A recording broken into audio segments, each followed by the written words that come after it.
Before we dive into each individual networking service, let's take a step back and understand what AWS networking is really about. At its core, AWS networking provides the foundation that allows resources to communicate securely with each other, with users, and with on-premises environments. It defines how traffic flows, who can access what, and how data moves safely across the cloud and the internet. When you build anything in AWS, networking is always involved. Whether you're launching a simple web application, connecting your company's data center to the cloud, or serving users around the world, AWS networking services make all of that possible in a secure and scalable way. The central building block is Amazon VPC, which gives you a logically isolated virtual network. Inside a VPC, you decide how IP addressing works, how traffic is routed, and which resources are publicly or privately accessible. You use subnets, route tables, internet gateways, NAT gateways, security groups, and network ACLs to control communication at multiple layers. On top of that foundation, AWS provides services that help route and distribute traffic efficiently. For example, Amazon Route 53 handles DNS and intelligently directs users to the right endpoints using routing policies like latency-based or geolocation routing. Elastic load balancing helps distribute incoming traffic across multiple resources to improve availability, fault tolerance, and performance. AWS also supports hybrid and enterprise connectivity. With AWS Site-to-Site VPN, you can securely connect your on-premises network to AWS using encrypted tunnels over the internet. For more predictable performance and private connectivity, AWS Direct Connect provides a dedicated physical connection between your data center and AWS. Together, these services form the AWS networking ecosystem. They allow organizations to design architectures that are secure by default, highly available, globally scalable, and flexible enough to support both cloud-native and hybrid environments. As we move into the next slides, we'll break down each of these components one by one, starting with VPC fundamentals, then routing, load balancing, DNS, and connectivity options, so you understand not just what they are, but when and why to use them in real AWS scenarios. Now let's take a deeper look at the core components of Amazon VPC, because this is one of the most important networking topics for the AWS Cloud Practitioner exam. At a high level, a VPC, or Virtual Private Cloud, is your own isolated virtual network inside AWS. It's where you launch resources like EC2 instances, databases, and load balancers. You control how networking works inside this environment: IP ranges, routing, access rules, and connectivity to the internet or on-premises systems. Let's break this down step by step. VPC and CIDR blocks. Every VPC starts with a CIDR block, such as 10.0.0.0 out of 16. This defines the private IP address range available inside your network.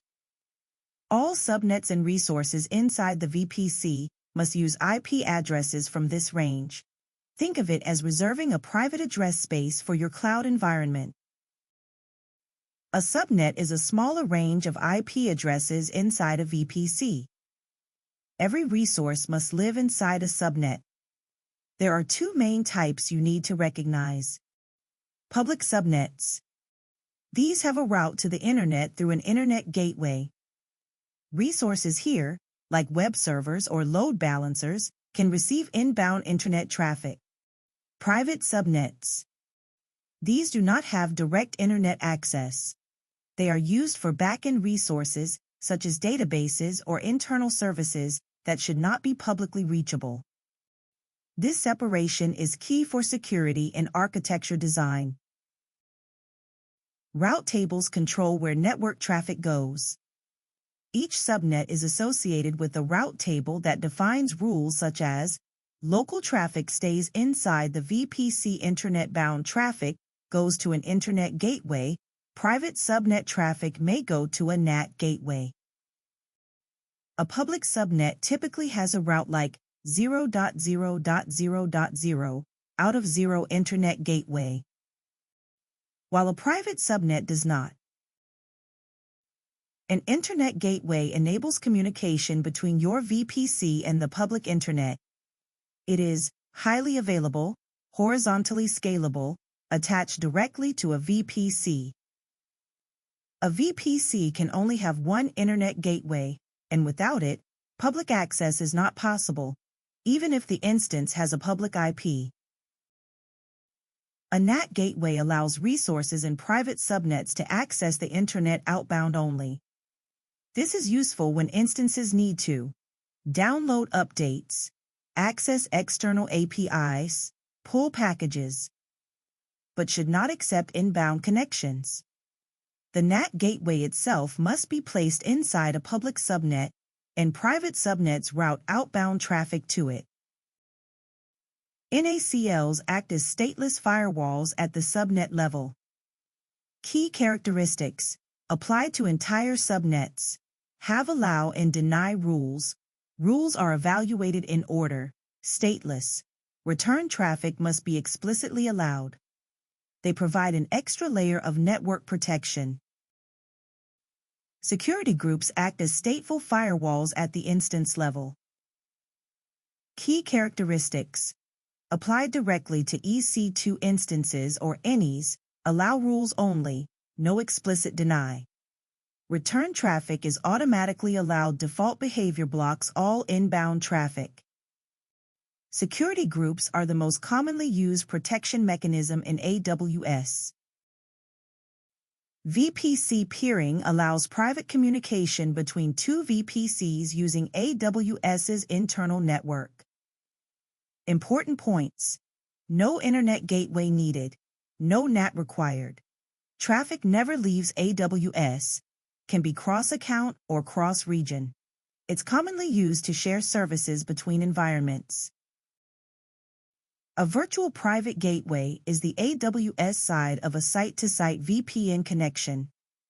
It allows encrypted communication between your on-premises network and your VPC. The customer gateway represents your on-premises device, such as a router or firewall, that connects to AWS via VPN. Together, CGW equals customer side, VGW equals AWS side. They form a secure IPsec VPN tunnel. Before we go deeper into AWS networking, it's important to understand how security is enforced inside a VPC. AWS follows a defense in-depth model, which means multiple layers work together to protect your resources. At the network level, AWS gives us two main protection layers: security groups and network access control lists, also known as NACLs. In this part, we'll focus on security groups, which are one of the most important concepts for the Cloud Practitioner exam. What are security groups? Security groups act as virtual firewalls at the instance level. They are attached to elastic network interfaces, which means they protect individual EC2 instances and other AWS resources that use network interfaces. Think of a security group as a set of rules that control who is allowed to talk to your resource and on which ports. Key concept: stateful firewall. One of the most important things to remember is that security groups are stateful. That means, if you allow incoming traffic on a specific port, the return traffic is automatically allowed, even if there's no outbound rule for it. This simplifies configuration and reduces mistakes. For example, if you allow inbound HTTPS on port 443, the response traffic back to the user is automatically permitted. Security groups follow a default deny model for inbound traffic. All inbound traffic is blocked by default. You must explicitly allow what you want. For outbound traffic, all outbound traffic is allowed by default. You can restrict it if needed for tighter security. This design helps prevent accidental exposure. Allow rules only. Security groups do not support deny rules. Instead, you define what is allowed, and everything else is implicitly denied. This keeps rules simple and predictable. Granular and flexible control. Security groups are applied at the instance level, not the subnet level. That means different instances inside the same subnet can have completely different security rules. You can define rules using IP address ranges, CIDR blocks, or other security groups, which is extremely powerful. For example, allow database access only from instances in the application tier. Allow SSH only from a specific admin IP range. Allow traffic between microservices securely without exposing them publicly. Here are classic examples you'll see on the exam. Allow HTTP, port 80, and HTTPS, port 443, for public web servers. Allow SSH, port 22, or RDP, 3389, only from a trusted IP. Allow database access only from application servers. Block all other inbound traffic by default. These patterns demonstrate least privileged networking, which AWS strongly promotes. Security groups are instance-level firewalls, stateful, allow only, highly granular, essential for protecting workloads inside a VPC. They form the first and most commonly used security layer in AWS networking. Now let's talk about Network Access Control Lists, or NACLs, which operate at a different level than security groups. While security groups protect individual resources like EC2 instances, NACLs work at the subnet level, meaning they control traffic before it even reaches the instances inside that subnet. You can think of them as an additional perimeter layer of protection. One of the most important things to remember is that NACLs are stateless. This means that if you allow inbound traffic, you must also explicitly allow the outbound response. AWS does not automatically allow return traffic like it does with security groups. Another key concept is rule order. NACL rules are evaluated in numerical order, starting from the lowest number. As soon as a rule matches, the decision is applied. This means rule order matters a lot. A deny rule placed earlier can block traffic even if a later rule allows it. Unlike security groups, NACLs support both allow and deny rules. This makes them useful when you want to explicitly block certain IP ranges or types of traffic. Also, every NACL has an implicit final deny rule at the bottom. If traffic does not match any rule above, it is automatically denied. By default, the default NACL allows all inbound and outbound traffic. A custom NACL denies everything until you explicitly allow it. This makes custom NACLs more restrictive by design and safer when you want tight control. Typical use cases for NACLs include blocking traffic from known malicious IP address ranges, enforcing compliance rules that require explicit deny rules, creating an extra security boundary between public and private subnets, adding coarse-grained filtering before traffic reaches security groups. In short, security groups equals stateful, instance level, allow only. NACLs equals stateless, subnet level, allow plus deny. Together, they form a layered defense strategy inside a VPC, which is exactly what AWS recommends for secure network design. Now let's look at additional VPC security features that help strengthen network protection and visibility beyond security groups and NACLs. These services focus on monitoring traffic, controlling access, and keeping communication private inside AWS. VPC Flow Logs. VPC Flow Logs allow you to capture metadata about network traffic flowing in and out of network interfaces within your VPC. They don't capture the actual payload, but they record useful details such as source and destination IPs, ports, protocol, and whether traffic was accepted or rejected. These logs can be sent to Amazon CloudWatch Logs or Amazon S3, where they are commonly used for security auditing, investigating suspicious activity, troubleshooting connectivity issues, detecting misconfigured security rules. Flow logs are extremely useful when you need visibility into what traffic is happening and why it's being allowed or denied. Identity and Access Management, IAM. IAM plays a critical role in VPC security because it controls who is allowed to create, modify, or delete networking components. With IAM, you define who can create or modify VPCs, who can edit route tables, who can change security groups or NACLs, who can create VPC endpoints or gateways. By applying the principle of least privilege, you ensure users and roles have only the permissions they truly need. This prevents accidental or malicious changes to your network configuration and helps maintain a strong security posture. VPC endpoints, gateway and interface. VPC endpoints allow your resources to connect privately to AWS services without going through the public internet.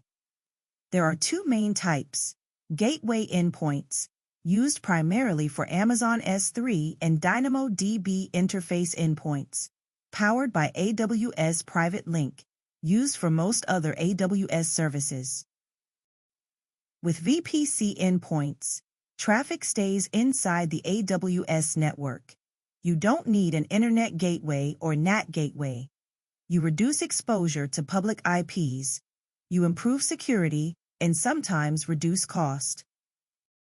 This is especially important in environments with strict security or compliance requirements. AWS Private Link. AWS Private Link takes private connectivity even further. It allows you to connect securely to services hosted in other VPCs or by AWS partners without exposing traffic to the internet. With Private Link, traffic stays on the AWS backbone. Services can be exposed privately across accounts. You can build private SaaS-style architectures. Consumers never see the provider's network details. This is commonly used for private APIs, shared internal services, third-party SaaS integrations with strict security requirements. Summary. So overall, these additional VPC security features help you monitor traffic, restrict access, and keep communication private. Flow logs give visibility. IAM controls who can make changes. VPC endpoints avoid internet exposure, and Private Link enables secure private connectivity at scale. Together, they strengthen your network security posture and are important concepts to recognize for the AWS Cloud Practitioner exam. Let's now talk about Amazon Route 53. At a high level, Route 53 is AWS's Domain Name System Service, or DNS. You can think of DNS as the phone book of the Internet. Humans use easy-to-read names like example.com, but computers communicate using IP addresses. Route 53 sits in between and translates those domain names into the correct IP addresses so users can reach your applications. The name Route 53 actually comes from two ideas. The word route refers to directing user traffic to the right destination, and 53 refers to port 53, which is the standard port used by DNS worldwide. Route 53 plays three major roles in AWS. First, it allows you to register and manage domain names. You can buy and manage domains directly inside AWS, which makes it easy to keep your DNS configuration and your AWS infrastructure in one place. This simplifies administration and reduces the risk of misconfiguration. Second, Route 53 handles DNS resolution and traffic routing. When a user types your website's name into a browser, Route 53 looks up the DNS record and returns the correct IP address. That address might point to an EC2 instance, an application load balancer, an S3 static website, or a CloudFront distribution. Route 53 acts as the traffic director that ensures users reach the correct backend resource. Third, Route 53 supports health checks and monitoring.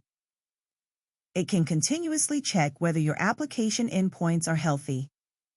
If one endpoint becomes unavailable, Route 53 can automatically stop sending traffic to it and redirect users to a healthy alternative. This feature plays a major role in building highly available and fault-tolerant architectures. Beyond basic DNS, Route 53 also provides advanced routing policies, which are frequently tested on the exam. For example, with simple routing, Route 53 behaves like traditional DNS and returns a single record. With failover routing, Route 53 automatically redirects traffic to a backup resource if the primary one fails health checks. With latency-based routing, users are sent to the AWS region that provides the lowest network latency, improving performance globally. With geolocation routing, traffic is routed based on the user's geographic location, which is useful for compliance or content localization. And with weighted routing, you can split traffic between multiple resources using percentages. This is often used for testing new versions of applications or performing gradual rollouts. To summarize for the exam, Route 53 is a highly available and scalable DNS service that can register domains, resolve domain names to IP addresses, route traffic intelligently, and monitor application health. It plays a critical role in availability, performance, and global application delivery. If you remember that Route 53 is not just DNS, but also a traffic management and health-aware routing service, you'll be in great shape for the AWS exam. Thank you for watching. See you in the next class.